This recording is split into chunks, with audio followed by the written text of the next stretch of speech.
Wala. Sino meron yan? Communication.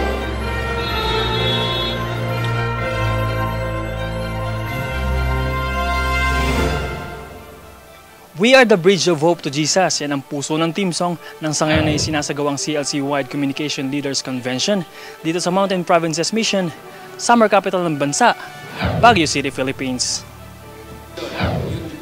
Sa pangunguna ng mga communication leaders at mga directors ng Central Luzon Conference, isinagawa ang kauna-unahang convention sa taong ito na may temang Encircle. Ang convention na ito ay nakadisenyo para sa mga communication leaders sa teritoryo ng CLC na ayon sa kanilang communication director ay pinagtibay ng 5 mahalagang layunin.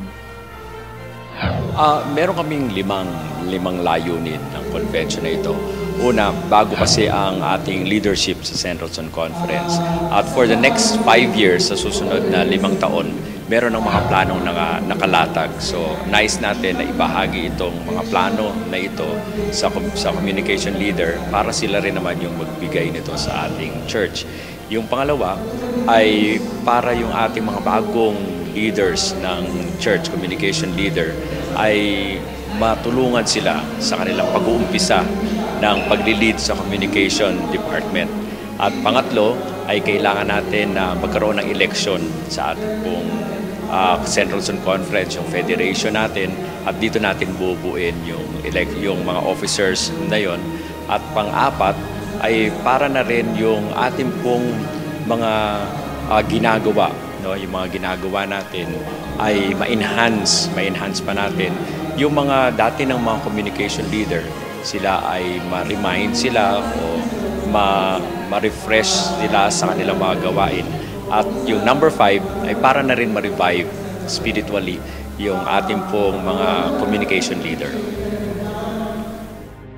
I force myself to learn. At sa convention niyang ito ay inaasahan daw ng mga lecturers na mai-apply ng mga dumalo ang kanilang mga natutunan sa kani-kanilang mga iglesia at komunidad. Siyempre, inaasahan natin na somehow yung ating mga attendees would make use doon sa ating mga natutunan, i-apply nila sa churches natin, and make it possible. Hindi naman kailangang big leap kaagad eh. Kailangan lang may masimulan na may masusundan yung mga susunod. Inaasahan din natin na in this kinds of seminars, may matututunan sila na magdadala sa iglesia sa mas lalong pagkakakilala sa komunidad na kinaaniban nila. Mahalaga ito kasi iba na kasi yung generation natin ngayon eh. We're stepping into a much higher technology at hindi naman tayo po pwede bilang iglesia na nahuhuli. When I say nahuhuli, hindi naman kinakailangan maging in tayo eh. But what I mean is that sana tayo bilang iglesia, we can also make use of the tools na ginagamit ng mundong ito in a good way in bringing the message sa mga taong nangangailangan ng salita ng Panginoon. Well, my hope is that when they've listened to the concept about branding and how important it is to our identity as a Seventh-day Adventist, and how it also is our image to the public around our church, the local community, and also the world, I'm hoping that they'll be able to add it to their daily practice in how they promote their beliefs, and also promoting the programs within the church. Things from how they brand and use the logos, and also how they share with the community how important the community is also to the church. I think that's part of, I believe, the essence of branding for the Adventist Church is that it's about portraying the result that we want the community to see, which is that we're here to share God's love and that we love and accept everyone. Ayon naman kay Pastor Joel Sarmiento, NPUC Communication Director at isa din sa mga lecturers, inisa-isa daw nila ang mga panukala ng Union upang makita ng mga participants kung saan sila maaring maipagtulungan sa pagtataguyod ng gawain ng komunikasyon.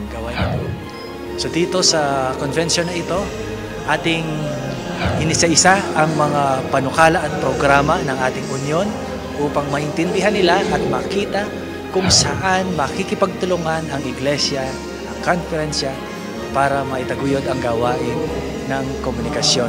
Aking i-discuss sa kanila ang responsibilidad, ang gawain ng isang communication leader, communication secretary sa isang iglesia para mapangunahang masigla ang kapatiran sa pagsulong ng gawain. Samantala, na-bless, natuwa, na-excite at nagpasalamat naman ang mga communication leaders na dumalo dahil sa pagkakataong kagaya nito na mayroon silang natutunan na kanila namang magagamit sa ikasusulong ng gawain ng kanilang mga iglesia. Sobrang na-bless po kami, lalo-lalo na po dun po sa lugar namin, Bulacan, medyo malayo po. So, nakakatuwa po, nagkaroon po kami ng extra information po at saka bagong knowledge po concerning po sa role po namin sa communication department. Nagpapasalamat din po ako sa communication department po ng CLC at natutunan ko po kung paano po yung tamang pagsulat po ng news, tamang pagbabranding po ng church natin, public relations po at proper po na mga tips po ng photography po para po pagkuha po ng pictures tuwing may mga events po sa churches namin. Siyempre, I'm super excited kasi first time ko actually maging communications director sa church namin. I'm actually, according to Pastor Sarmento, communications secretary. So, first time ko. And so, excited ako kasi hindi ko alam talaga ang gagawin ko. So, yun. I'm very amped na merong ganitong programa para sa atin. Maganda itong programang ito dahil ang totoo, nahuhuli na tayo sa ibang mga religion. Pakinabangan natin ng gusto ang social media na ito ang makakapag-spread ng gospel na sa napakalawak na paraan. Talaga ito'y mauulit natin ay talagang maipaalam natin sa mga kabataan natin, sa mga churches natin na may ganito ay talagang mas magiging effective ang ministry natin sa pamamagitan ng media. Sadyang mahalaga at malaki ang papel na ginagampanan ng komunikasyon sa pang-araw-araw na buhay ng mga tao. At dahil nga sa mga programang kagaya nito, ay mainam na magagamit ang iba't ibang uri ng pakikipag-ugnayan sa mas epektibong paraan na maipaabot ang pabalita at maipakilala si Kristo sa buong mundo.